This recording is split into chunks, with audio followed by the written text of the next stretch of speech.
During Thanksgiving my parents said, "You're the worker, your brother is the star. That's your role, deal with it or leave us." So I dealt with it by leaving, wished them well, and revoked my name from the $3 million life insurance policies where they were beneficiaries expecting me to fund their retirements. Welcome back, beautiful people. Before we begin, subscribe and tell us in the comments where you're tuning in from. We love seeing this community grow worldwide. I should have known something was wrong when Mama asked me to arrive 3 hours early for Thanksgiving dinner. Not requested, asked. There's a difference in Black families, a subtle shift in tone that carries decades of expectation. I pulled up to their house at 2 in the afternoon, the smell of sweet potato casserole already wafting through the front door. My hands were full, grocery bags containing the turkey I'd bought, the ham I'd prepared, ingredients for 3 side dishes they'd forgotten to purchase. "There's my worker bee," Daddy called from his recliner, not even looking up from the football game. That nickname. I'd heard it my entire 32 years, delivered with a chuckle that never quite reached affection.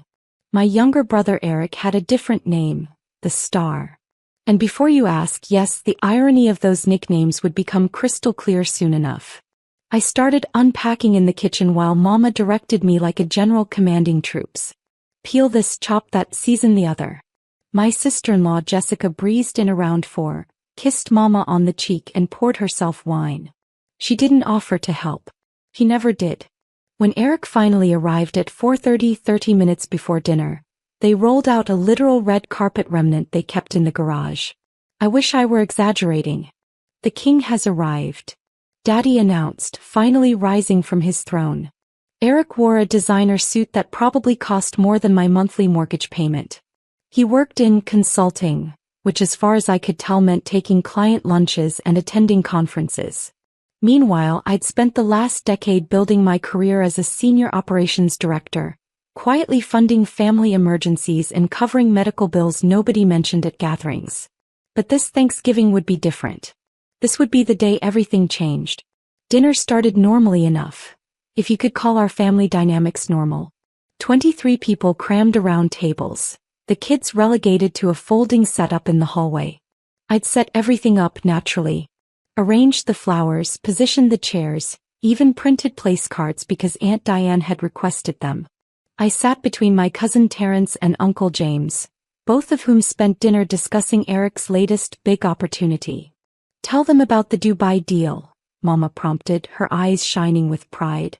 Eric launched into a story about a potential contract worth millions. Potential being the operative word. I'd heard variations of this story for years. Deals that were always just about to close, opportunities that somehow never materialized. Yet everyone hung on his every word like he was announcing the cure for cancer. Nobody asked about my promotion. Nobody mentioned the merger I'd successfully navigated, saving 200 jobs in the process. When I tried to share that I'd been headhunted by 3 Fortune 500 companies, Mama literally shushed me. "Let your brother finish, baby." The sting of those words settled in my chest like a stone. After dinner, while I was elbow-deep in dishwater, because apparently the dishwasher was broken again, I overheard Daddy and Eric in the den. The door was cracked open just enough. "Your sister's got that life insurance policy locked in, right?" Eric asked. My hands stilled in the soapy water. $3 million between the 2 policies, Daddy confirmed. "Once we're gone, you 2 split it." "Well, mostly. She knows her role." I stood there, water dripping from my yellow rubber gloves, as understanding crashed over me like a wave. The years of being voluntold to handle family finances. The way they'd pressured me to list them as beneficiaries on my corporate life insurance, claiming it was just smart planning. The subtle hints about Eric needing support during his entrepreneurial journey. They'd been planning my role as their retirement fund all along. I walked into that den with dishwater still dripping from my gloves, my heart pounding so hard I could hear it in my ears. Daddy looked up first, his expression shifting from comfortable to cautious in a heartbeat. Eric had the audacity to smile at me, that easy grin that had charmed teachers, girlfriends, and apparently our parents into believing he could do no wrong. "How long have y'all been planning this?" My voice came out steady, which surprised me. I'd expected it to shake, to crack under the weight of betrayal. Instead it rang clear and cold. Daddy's eyes narrowed. Planning what? Girl, don't come in here with an attitude. That's how it always went. Deflect, minimize, make me the problem. I heard you. The life insurance. The retirement fund. Me knowing my role. I pulled off those yellow gloves slowly, deliberately. Is that what I am to this family? A walking bank account with a death benefit.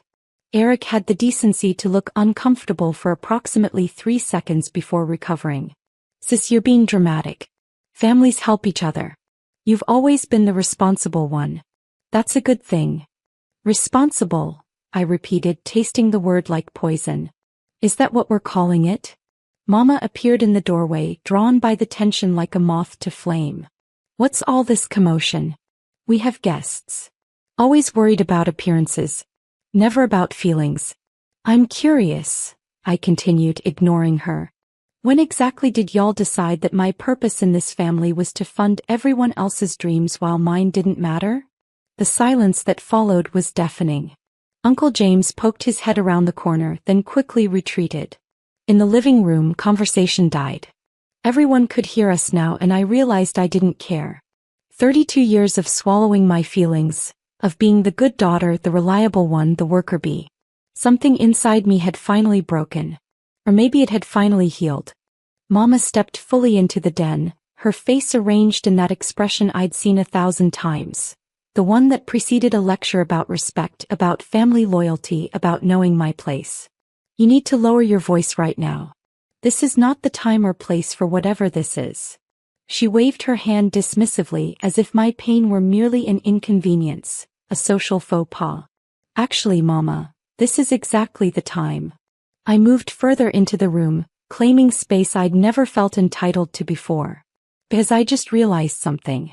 Every family emergency that needed funding? Me. Every time Eric's business failed? Me. When y'all needed a new roof, new car, help with medical bills? Me. And not once, not one single time, did anyone ask what I needed. Daddy stood up, his jaw tight. That's what family does. We support each other. The hypocrisy of that statement would have been funny if it weren't so devastating. Support, I said, my voice rising despite myself. Is that what this is? Because from where I'm standing, it looks like exploitation with a side of guilt. Eric finally spoke, his tone patronizing. You're successful because you're good at your job. I'm working on building something bigger. That takes different kinds of support. Bigger than what? Than my actual accomplishments. The words tumbled out now, years of resentment finding voice. I've been director level for 3 years. I managed 200 people. I've been published in industry journals. But none of that matters because it's not flashy enough, right? It's just steady, boring work. Just me being the worker bee. Aunt Diane appeared behind Mama, followed by my cousins. The whole family was witnessing this now, our dirty laundry finally aired. Baby, you're being ungrateful, Mama said, but her voice wavered slightly. She felt the audience, the judgment that might swing either way. Ungrateful? I've given this family everything. You know what the saddest part is? I looked directly at my mother, tears finally threatening to spill. I would have helped you anyway. If you just asked. If you treated me like I mattered, like my life and my dreams were worth celebrating too. But instead you turned me into a resource to be managed. A retirement plan. And you raced my brother to see me the same way. Eric stood up, his face flushing. That's not fair. I love you. The words rang hollow, reflexive. Do you? I challenged. Or do you love what I can do for you? When's the last time you called just to talk? When's the last time you asked about my life, my job, my actual feelings? When's the last time you showed up for me the way I've shown up for you? He opened his mouth, closed it. The answer was written in his silence.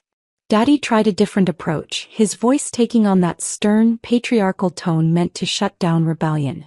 This is disrespectful. I don't know what's gotten into you, but you need to remember who you're talking to. We're your parents. We raised you, clothed you, fed you. You owe us respect. I've given you respect, I said quietly. What I haven't gotten is reciprocity. The word hung in the air, too big, too educated, too much for the worker bee. I watched it land, saw the subtle shift in my father's expression. He didn't like being challenged, especially not with vocabulary that reminded him his daughter had surpassed him academically and professionally. Mama's approach shifted to manipulation. After everything we've done for you, this is how you repay us. By throwing a tantrum on Thanksgiving. She pressed a hand to her chest, the martyr's pose perfected over decades. We sacrificed so much to give you and your brother opportunities. I almost laughed. Opportunities? Eric got opportunities. I got expectations. Jessica, who'd been silent until now, stepped forward with her phone out. I realized with cold clarity that she'd been recording. You're being incredibly selfish right now, she said, her voice dripping with false concern. Family supports family. That's just how it works. Maybe if you weren't so focused on your career, you'd understand that relationships matter more than money. The irony of that statement, coming from a woman who'd married my brother specifically for his potential, was not lost on me. But before I could respond, Daddy dropped the bomb I should have seen coming. You know what? I'm tired of this. You want to act like we've wronged you? Fine. Here's the truth, and maybe it's time you heard it straight. He moved closer, his imposing frame meant to intimidate. It might have worked once. It didn't anymore. You're the worker. Your brother is the star. That's your role. That's always been your role. You're good at the background stuff, the logistics, the boring responsible tasks. Eric has charisma, vision, star quality. We invest in stars because they shine. Workers just work. That's the natural order of things. The room went completely silent. Even Aunt Diane, who'd always been quick with commentary, seemed shocked into stillness. Those words, delivered with such casual cruelty, hung in the air like smoke after an explosion. Years of feeling secondary, of wondering if I was imagining the favoritism, of telling myself I was being too sensitive, all of it crystallized into this one moment of clarity. Deal with it, Daddy continued, his voice harder now, or leave us alone. Those are your options. Stop trying to be something you're not. Accept your place or remove yourself from this family. We don't need your drama. Mama didn't contradict him. Eric didn't defend me. They all just stood there waiting for me to comply, to fold, to be the good worker bee again. That I smiled. Okay, I said simply. The smile on my face must have looked wrong because Mama's expression shifted from righteous anger to uncertainty. Okay, what? She asked carefully. Okay, I'll deal with it. I pulled my phone from my pocket, opened my email app, and began typing. My hands were steady now, crystal clear in my purpose. What are you doing? Eric asked, stepping closer to peer at my screen. I angled it away from him. Dealing with it. Exactly like Daddy told me to. The first email went to my insurance agent. Please remove all beneficiaries from policies ending in 4782 and 9341 effective immediately. I will provide new beneficiary information within 30 days. Wait, Daddy's voice had lost its authority, replaced with something closer to panic. What are you sending? I looked up at him, my expression serene. I'm dealing with it, Daddy. Just like you said. You told me to accept my role or leave. I'm choosing option B. The second email went to my estate attorney. Please schedule emergency appointment to revise will and all beneficiary designations. Timeline critical. Mama grabbed for my phone, but I stepped back. Don't, I said, and something in my voice stopped her. You don't get to control this. You don't get to tell me who I am, what I'm worth, what my purpose is. You did that for 32 years. It ends today. Third email to my financial advisor. Please freeze all accounts from which family members have withdrawal access. Change all security questions and passwords. We'll call Monday to discuss complete financial separation. You're being irrational, Jessica said, still recording. Good. Let her. Let them all see what happens when you push someone too far. I'm being clear, I corrected. Probably for the first time in my life. You want a star? Support your star. Fund his dreams. Bail out his failures, plan your retirement around his success. I'm done being the backup plan. The next few minutes were chaos. Daddy's face had gone from angry to gray, the reality of the situation finally penetrating. $3 million in life insurance benefits gone. The safety net they'd woven around themselves, using my life as the thread, suddenly unraveling. Mama started crying, real tears this time, not the manipulative kind she'd weaponized throughout my childhood. "You can't do this," Eric said, his voice rising. "That insurance is family money." The entitlement in that statement, the sheer audacity, would have been impressive if it weren't so disgusting. "It's my money," I corrected calmly. "Paid for with my premiums earned through my work attached to my life. The only reason your names were on it was because you manipulated me into thinking that's what good daughters do." Uncle James tried to intervene, his voice booming with false authority. "Now hold on, everyone's upset, let's just calm down and talk this through like adults." I turned to him slowly. "Were you going to speak up when Daddy called me a worker bee? When he told me I wasn't a star? When he gave me an ultimatum to accept being less than or leave?" "Oh." "Then respectfully, Uncle James, this isn't your conversation." Aunt Diane clutched her pearls, actually clutched them like she was in a soap opera. "The disrespect," she whispered to Cousin Tasha, loud enough for everyone to hear. I laughed, the sound bitter even to my own ears. "The disrespect. That's rich. Was it respectful to plan out your retirement using my death benefits? To discuss it behind my back? To tell me to my face that I'm just a worker, not a star?" My younger cousin Kayla, only 19, spoke up from the hallway. "I think Auntie has a point." Her mother shushed her immediately, but I caught Kayla's eye and nodded. At least someone was seeing clearly. The generational curse stopped here, at least for her. She'd seen what happened when you let family reduce you to a function. I walked back to the kitchen, grabbed my purse from the counter where I'd left it hours ago. Back when I was still naive enough to think this was just another family Thanksgiving. My keys were inside, along with my dignity apparently, which I was now reclaiming. Behind me, the family had erupted into arguments. Mama was sobbing that I was abandoning them. Daddy was threatening to cut me off completely, as if he'd ever supported me financially in my adult life. Eric followed me to the door. "Sis, wait. Can we talk about this privately?" Something in his tone made me pause. For a moment, just a moment, I wondered if maybe he'd surprise me. If maybe he'd actually see me, acknowledge what had happened, apologize. "You're really going to let money come between us?" he asked. And there it was. Still about the money. Still about what I could provide. "It's not about the money, Eric," I said, my hand on the doorknob. "It's about the fact that you just watched Daddy tell me I'm worth less than you, that my role is to be in the background, that I need to accept being secondary, and you said nothing. You didn't defend me. You didn't tell him he was wrong. You just stood there thinking about your inheritance."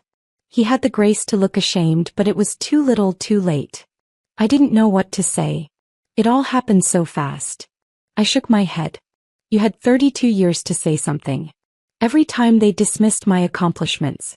Every time they asked me to fund your failures. Every time they celebrated you and tolerated me. You could have said something. You chose not to."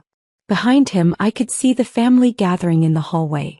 All those faces I'd known my entire life, watching this moment, this break, this necessary ending.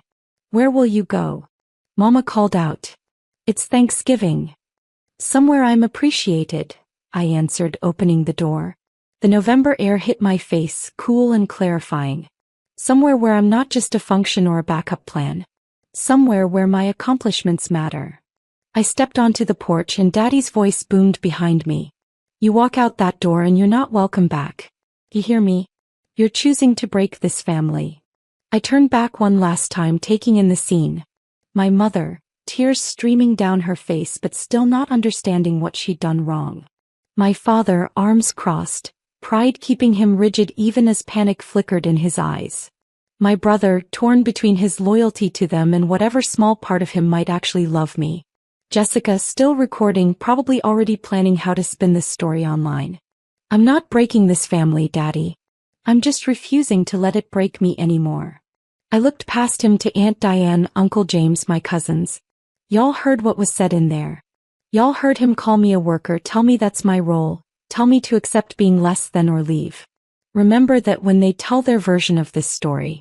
Remember that I tried to talk, to explain, to be heard, and I was given an ultimatum." Kayla was crying now, and seeing that made my chest tight. "Baby girl," I called to her, Don't ever let anyone tell you what your worth is. Don't ever let family use love as a weapon. And don't ever apologize for protecting your peace. She nodded, tears on her cheeks, and I knew that message had landed. At least some good would come from this disaster. You'll regret this, Eric said, his final attempt at control. I smiled, and this time it reached my eyes. No, I really won't. But y'all might want to start working on that retirement plan. I hear consulting is very lucrative these days. I drove for an hour before I trusted myself to stop. Just drove, no destination in mind, letting muscle memory and instinct guide me through familiar streets that suddenly felt foreign. I ended up at a park near the waterfront, one I used to come to as a teenager when I needed to think. The sun was setting, painting the sky in shades of orange and purple that seemed almost too beautiful for how I was feeling. My phone had been buzzing nonstop. 53 text messages, 21 missed calls, voicemails piling up. I didn't look at them. Instead, I called my best friend Sarah, who answered on the first ring. "Hey love, how's Thanksgiving with the family?" she asked cheerfully. I started crying. Not the angry tears from before, but deep, grieving sobs for the family I'd wanted but never actually had. Sarah listened while I told her everything. The overheard conversation, the confrontation, Daddy's ultimatum, my decision. When I finished, she was quiet for a long moment. "I'm proud of you," she finally said.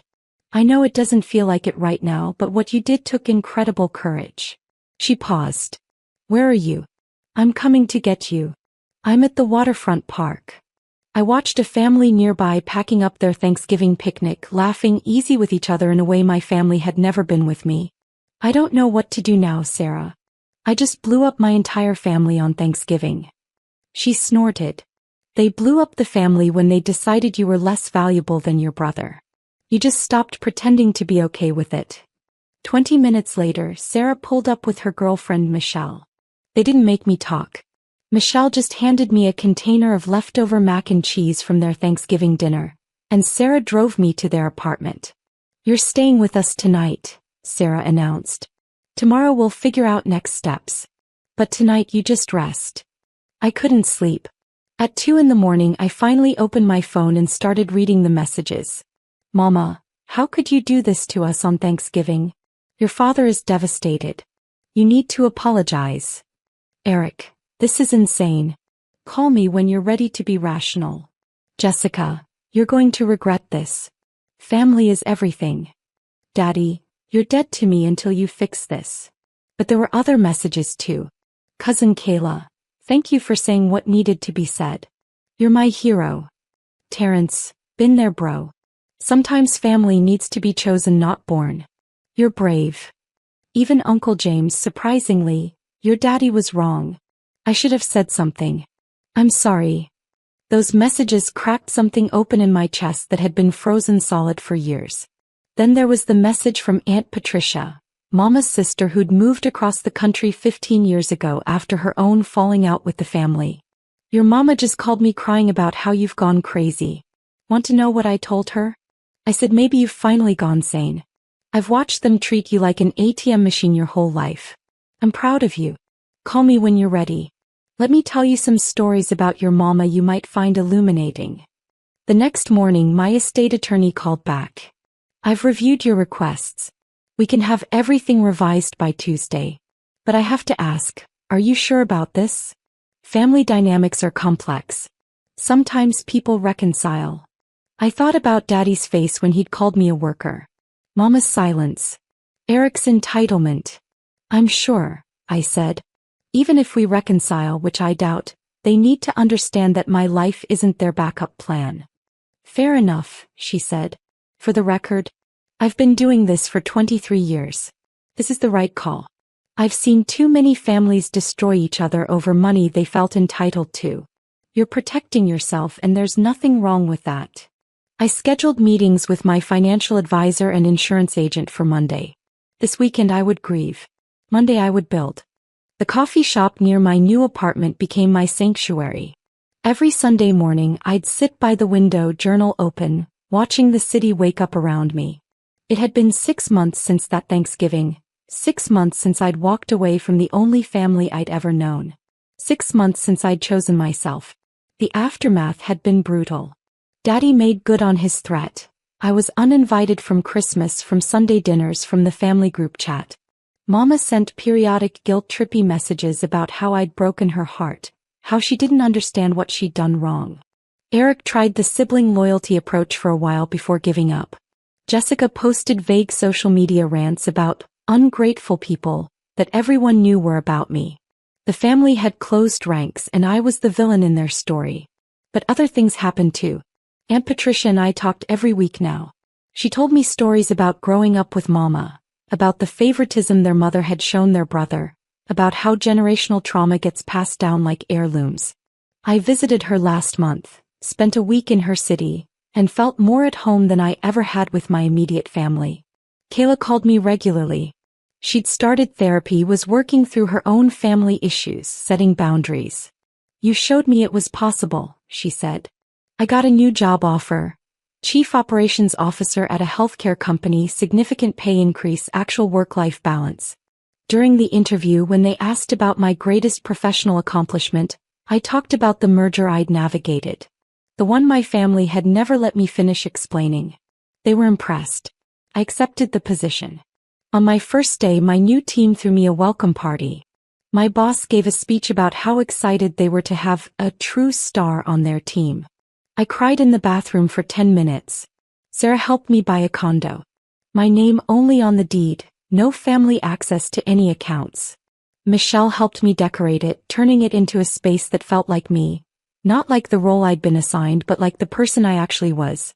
Bold colors, contemporary art, a home office that screamed success. I had people over for dinner parties. Made new friends. Started dating someone who didn't know anything about my family drama and just liked me for me. But the grief was still there, sharp and persistent. I'd wake up some mornings and reach for my phone to call Mama before remembering. I'd see something funny and think, Eric would love this, before the betrayal hit me again. I missed the family I'd wished I had, mourned the acceptance I'd never received. Therapy helped. My therapist, Dr. Smith, helped me understand that I could grieve what I'd lost while still knowing I'd made the right choice. The call came on a Wednesday evening. Unknown number, but something made me answer. "Hello." Silence, then Mama's voice, smaller than I'd ever heard it. "Your daddy had a heart attack. He's in the hospital. He's asking for you." My hand tightened on the phone. 6 months of silence and now this. "Is he going to be okay?" I asked. "They think so," she said carefully. "Will you come?" I thought about that Thanksgiving. About being called a worker. About the ultimatum. About 6 months of being treated like I was the problem. "Mama," I said slowly, "has anything changed? Do y'all see me differently now? Or do you just need the worker bee back because there's an emergency?" The silence on the other end told me everything I needed to know. "I didn't think so," I said. "I hope Daddy recovers. I really do. But I'm not coming back to be who you need me to be. Not anymore." "He's your father," she said, voice rising. "This is what family does. You show up." I closed my eyes, feeling the familiar pull of guilt, of obligation, of that trained response to family need. "No, Mama. Family shows up for each other. Family celebrates each other's success. Family doesn't tell you to accept being less than or leave. You taught me what family isn't. I'm learning what family is." I hung up. Sat in my beautiful living room in my condo that I'd bought myself, surrounded by evidence of my success and my worth. And I cried. Not for what I'd lost, but for what I'd never had. For the little girl who'd tried so hard to earn love that should have been freely given. For the woman who'd finally walked away when she realized it never would be. Sarah came over that night without being asked. She just showed up with wine and Thai food and sat with me while I processed. "You okay?" she asked. I thought about it honestly. "I will be," I said. "Eventually I will be." And I believed it. Because for the first time in my life I was choosing me. Not the role they'd assigned, not the function they'd needed, but me, complex, accomplished, worthy, and finally free. The life insurance policies had new beneficiaries now. Kayla for her education fund. Sarah for being the sister I'd chosen. And several charities that supported people escaping family trauma. My will established scholarships for first-generation college students who were family financial caretakers. My legacy would be helping people like me, people who'd been told they were workers when they were always meant to be stars. I never went back to that Thanksgiving table. Never reconciled with parents who never apologized. Never rebuilt a relationship with a brother who never acknowledged his privilege. And slowly, painfully, I learned that sometimes the most loving thing you can do is walk away. Sometimes protection isn't selfish. Sometimes choosing yourself isn't betrayal, it's survival. A year later, Kayla graduated with honors. I was there front row, cheering louder than anyone. "You made this possible," she told me at the celebration dinner. "No," I corrected, hugging her tight. "You made this possible. I just showed you it was okay to choose yourself." She had my old family's blessing. They'd shown up, taken pictures, pretended everything was fine. They didn't mention me. I didn't care. I had people who showed up for me now. Real family, chosen family, people who celebrated my wins instead of diminishing them. If you've stayed with me through this whole story, thank you. I know it's not a happy ending in the traditional sense. I didn't reconcile with my parents. I didn't get the apology I deserved. My brother never had his big realization. But I got something more valuable. I got myself back. I got peace. I got a life where my worth isn't measured by what I can provide, but by who I am. And honestly, that's worth more than any inheritance, any family approval, any role they tried to force me into. I chose me. And if you're in a similar situation, I hope you'll choose you too. You deserve more than being someone's backup plan. You always did. If this story resonated with you, please like, subscribe, and share your own experiences in the comments below. You're not alone in this journey. And remember, choosing yourself isn't selfish. It's sacred.